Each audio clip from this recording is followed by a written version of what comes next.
2 years ago, I had a dream to build a fully functional budget car camper and travel the United States, have all the epic road trips that I'd always dreamed of.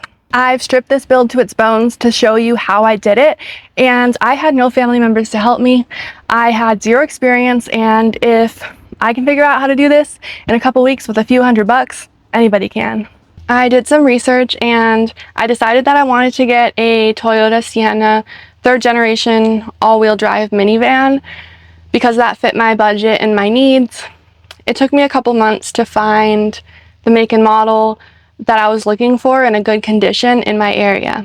I immediately started doing a ton of research. I watched every YouTube video that I could find, and none of them could solve this one problem. How do you build legs for a bed platform when the 2 trolleys for the 2nd row seats cannot be removed?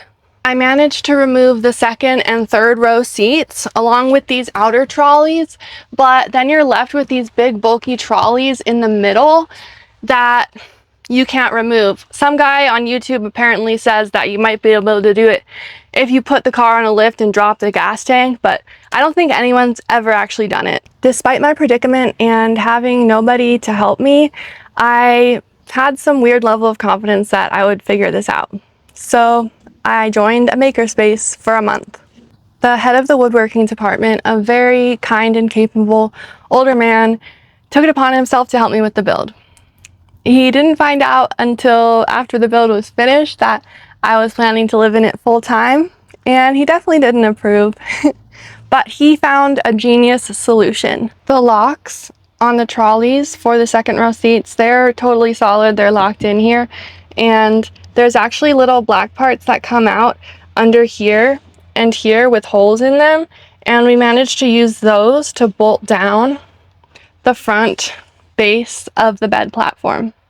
This front beam fits perfectly into the slot that we created on the front of the bed frame.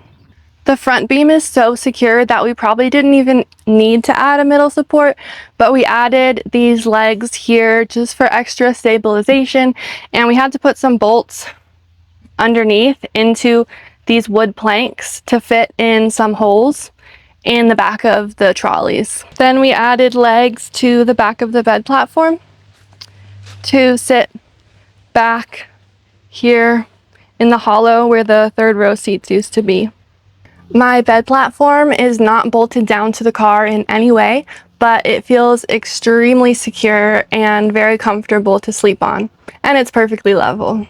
We cut some pieces of wood to fill the spot where the outer trolleys were, just so that they don't get stuck with dirt and stuff. There might be a chance that in the case of an accident, the bed frame could come flying forward, but I don't think that's possible because of how snugly that beam fits right here. But let me know in the comments if I'm wrong. Living out of a vehicle, the less you own, the better. And before I started my road tripping adventures, I had sold everything that I owned to live out of a backpack and travel the world. So let me know if you want me to make a video about that. This is truly a minimalistic lifestyle, and that's what I was looking for at the time that I made this build. I am still a minimalist. I'm house sitting right now, and I'm going through every single one of my belongings and giving away things that I don't feel like I love or need. But now I'm dreaming up a new kind of adventure. Thanks so much for watching. I hope you found this video helpful or interesting.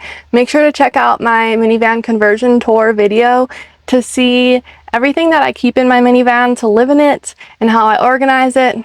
Make sure to subscribe and check me out on the Forbidden website.